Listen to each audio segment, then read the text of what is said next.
Hi everyone, it's Rough Start, and I'm going to be doing a No Man's Sky Origins playthrough. I played through No Man's Sky when Beyond was released, and it was a ton of fun. And I figured enough has been added to the game that it's time to play again. This playthrough will be a little different since I will be using mods, and that's what this video is about. I'll be going over what mods I'll be using and why I added them. If there's any interest, I can make a separate follow-up video on how to compile the scripts and install them. This is because some of the mods I will be using I compile myself because they were not up to date. So without further ado, let's get this started. The first few mods I will be adding will be changing space to make it feel more, for lack of a better word, spacey. Perhaps immersive would have been a better choice. Anyways, the first three mods are black space with nebulas, black teleportation with nebulas, and black warp with nebulas. This is because for me, the colorful space in No Man's Sky really detracts from the whole space theme. It feels good when space feels different than the planets. It should feel barren, and this really helps with that. Honestly, this should probably be an option in the base game. The next mod also tries to solve this problem, and it's with asteroids. It's called Asteroid Overhaul. Something about space just feels wrong when every square meter of it is littered with asteroids. It makes space feel so claustrophobic. This mod greatly reduces the number of asteroids in space and makes each one more impactful, and I mean that literally. It makes them deal more damage when you bump into them, and makes each one harder to break and provides more resources. This way, the amount of resources stay the same, but the gameplay overall changes. The final space change is a flight overhaul called Dude Star Seed Flight Overhaul.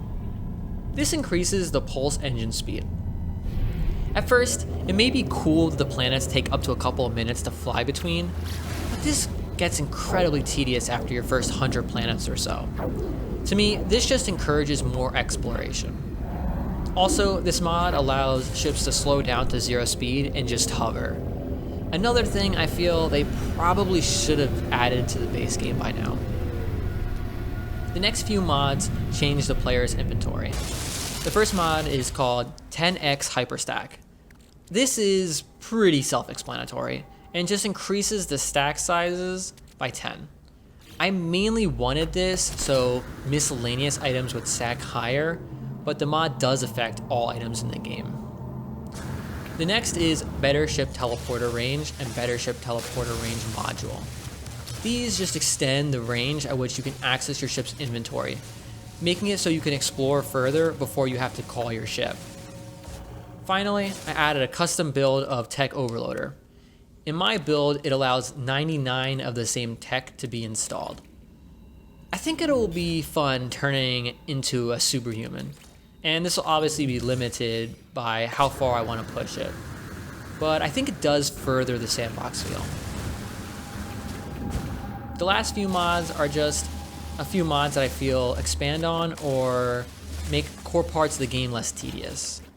For example, I included mod Fast Scan with 10x refiner speed.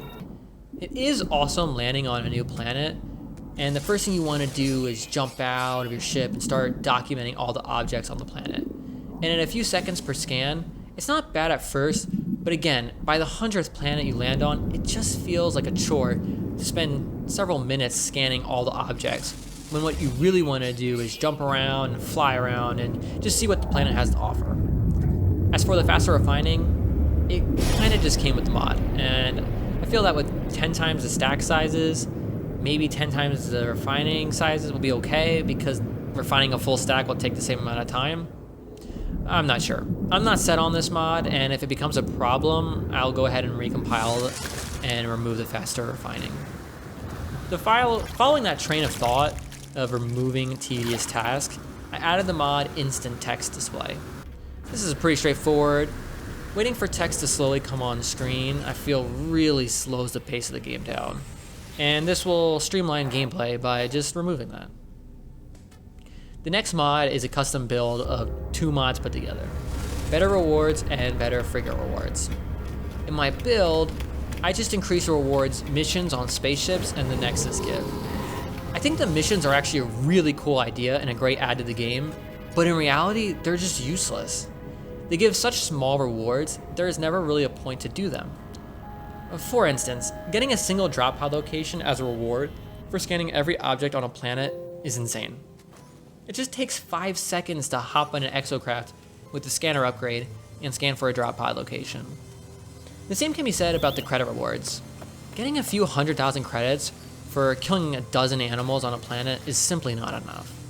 It takes just seconds to farm up 100,000 credits worth of resources. So basically, I went to an old save and just looked at the rewards and said, how much more would this have to reward before I would consider doing it? And the number I came up with was about 3 times.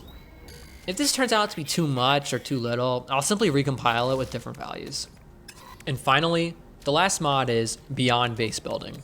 This unlocks base building so you can build any part anywhere. For example, this lets you build base parts on the freighter or water buildings above water, etc. This is another one of those things that should have been an option in game. For a sandbox game, there should be an option that lets you build whatever you want wherever you want. I think it would have been reasonable to have it as a toggleable option, and it can warn the users in-game when switching that doing so can cause problems. It just kind of stinks that so many content creators are limited to glitch placing of objects when they want to do their super creative builds. Anyways, that about wraps things up for this video. If anyone has any recommendations for mods, I'd love to check them out and possibly add them to the playthrough. Don't worry if they are out of date. If they have scripts available, I can simply recompile them. Well, that's all for now. I will be uploading the playthrough shortly, and I look forward to seeing you then. Bye.